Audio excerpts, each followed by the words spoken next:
Alright, welcome to another edition of Game It or Hate It. Today's the Joe Danger version. We are playing Joe Danger for the PlayStation 3. It has came out for the Xbox 360 since, but it was originally a PSN exclusive. Sitting to my left is Jeff. Sitting further left is Eric. Say hi, guys. We're here, Eric. I'm here, Jeff. Joe We're ready to play Danger. some Joe Danger, Yes. and we're about to kick it off. There you go, there you go. Now, this game is developed by Hello Games, which is actually only a four-man indie team that made this game. So, for as polished and as good as this game looks and plays, it's only made by 4 people, which is pretty astounding. Yeah, good for them. Yeah, exactly. This game, only $15, so it's actually a pretty solid package, but costs a little bit more than the typical downloadable title. Usually those clock in about $10, $8. When this game first came out, it had awesome reviews, did really well commercially as well. It pretty much gained either 8.5 or 9s for pretty much everybody, so pretty good stuff right there. And it sold about 50,000 units in the first week, 108,000 units in the first 3 months, and since there it's probably only sold more and more. It's got a bunch of downloadable contact packs now, so it's just making money hand over fist. So let's get right into it here. Joe Danger. So this game's it's kind of a mixing of gameplay elements. You got the Excite Bike like motorcycle stuff. I mean, I don't know if you guys have played the original one, the NES and Game Boy. Classic. Yep. Like easy, just hold back on the joystick and your guy starts doing flips and Right. stuff. So it's got that, and then it's got levels kind of set up like Sonic the Hedgehog. You got loop-de-loops, you got springboards, boost little parts. So that's This pretty is cool. Definitely a mix of a lot of games, and that's the reason why I love it so much. I mean, it took the elements from so many games that were big hitters, that were big sellers, and have critical acclaim as well, and they just mixed them all together, had a baby, and named it Joe Danger. This game's got a very nostalgic feel to it, but at the same time feels new in kind of the combining of those elements, like you're saying. And you got the trick part too, where a la Tony Hawk, where you do flips, you can do like little grab moves too. Well, because it could be done to ridiculous standard too, like just to where you're just big numbers all over the board, and you're just doing flips, you're just doing all these crazy tricks that haven't been unheard of. Exactly, and then just like in Tony Hawk, you can combine everything with a manual type thing, a wheelie or an endo, wheelie, which is pretty sweet. So you can combo the entire track, and some of these tracks are actually pretty big. And some of them are pretty demanding too. You got a wheelie, complete levels. You got to manual the whole front to get unlock more stuff. I mean, there's a lot of just intricacies. And also, like Tony Hawk, you can't beat this thing in one run. You got to do it multiple times. I mean, you got to get. If I just want to go for the stars, I'm just going to go for the stars that time. If I want to get all the tricks or I want to do the wheelie, I can do that. Or if I'm really badass, I can do all 3 at That's once. another big thing, is that And you can back up. Apart from the fun gameplay, it gives objective as well. So if it's not one thing that's going to get you, it's going to be the other part of the game that's totally going to just make you remember it and hate the game at the same time. As you were saying, the objective parts are going to be the most frustrating.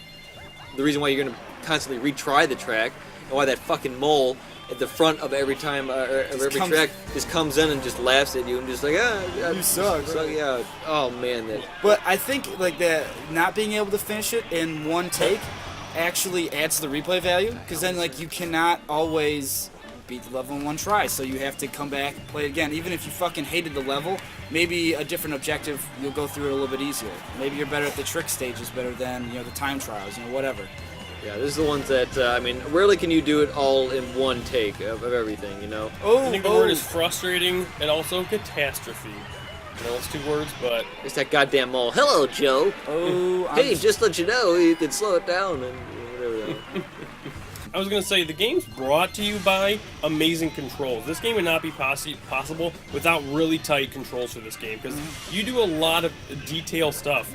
I mean, granted, they give you a lot. There's a huge fudge factor, but the game allows you to do anything you want. Is that a real thing, Fudge Factor? It's the new show on I think NBC, The Fudge Factor. What do you think Joe's most important attribute is? Those sunglasses. I believe it's a helmet, because I can just go on it and like, heads up, I'm trying to do, hold on. Oh, you can land on your neck, Yep. like right there, and you're fine. Grind it. I think you actually just used your forehead actually as a pivot. You know what I ask you about what's the most important thing on Joe's body? I think it's his kidney braces, because he lands a couple times just straight down. His lower back support has to be phenomenal. He's on his cape, no problem. That's Just why he shakes has a it cape. off. Maybe that's the most important feature, the cape. No, Is I it the think- cape that gives him his power? Power to drink all that beer and also do these tricks. Maybe that's what it was. Maybe it was just some trailer living hobo. For Morton, Kentucky. And one day he's out in the desert, doing whatever, and he finds a magic cape. What kind of circulation is Stunt Weekly? Apparently only Joe Danger describes to it. I wonder if he makes that paper in his trailer. I think he does. He walks out every day, he's like, I'm such a badass. It's fun watching him fall countless times. Especially when you're trying to do something fun at the beginning or the middle of the level, and you get to like that checkpoint, I believe. Man, just seeing you die in the same spot every time, 100 takes in a row, that was sick. It's quite satisfying.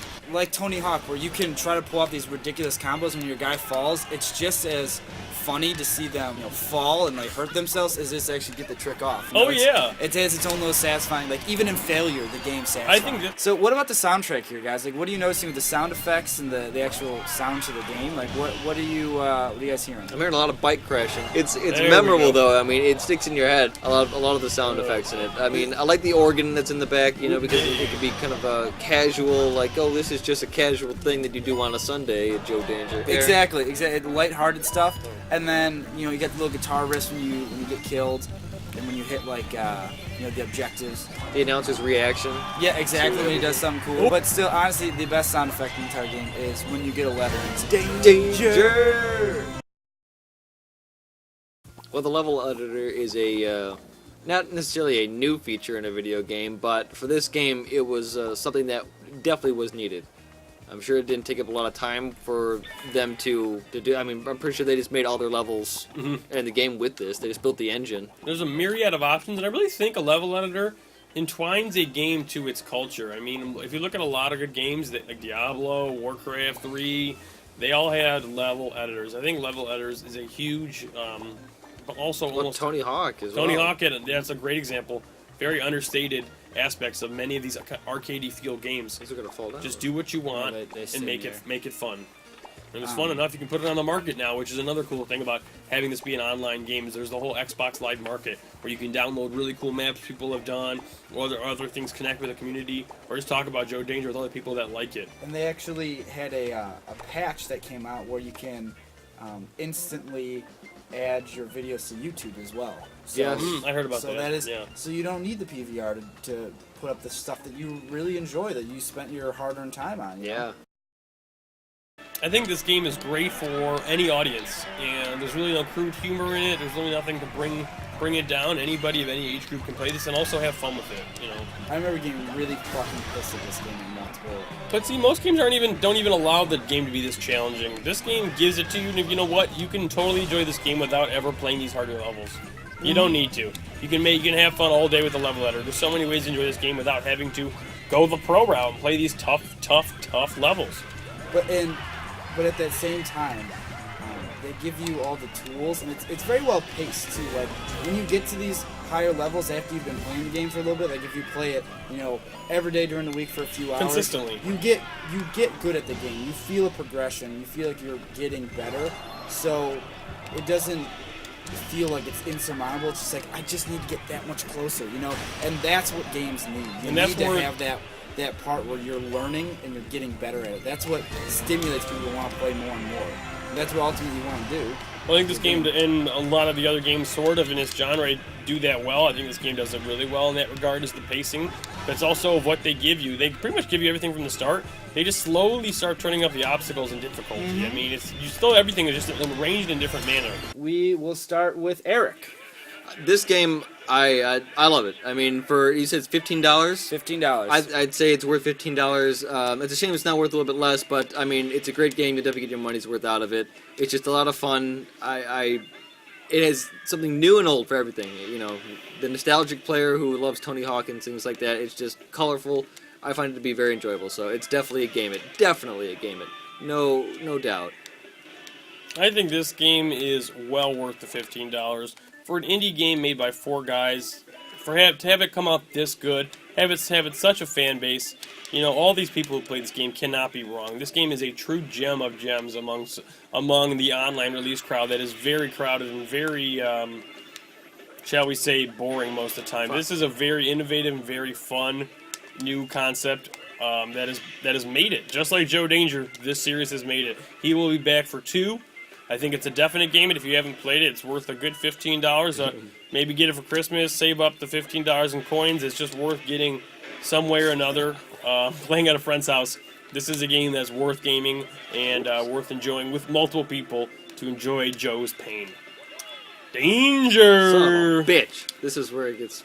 Well, it's hard to disagree with anything you guys are saying. It's definitely a game. When I bought this game, I thoroughly enjoyed it for as long as I played it. I didn't play it nearly as long as I think I should have, because I got frustrated with certain things, and you kind of have to put it down for a little bit. But it's always fun to come back to. Like, I never regret this purchase. It's like everybody said, very nostalgic, but it adds all these elements together in a new and different way. So you're getting new from borrowing from the old, which is something that you can appreciate, but we'll see how they innovate with the next one. I am very, very excited to see what they do with the next one, with different vehicles, different options, but all the same things that you're gonna love about this game are gonna be in the next one too. So it'll be exciting to see what happens. So the future of Joe Danger is definitely bright. It's a great game. So that is 3 Game-Its from Game It or Hate It here. Thank you guys. Continue to watch and post your comments. Let us know what you want to see next.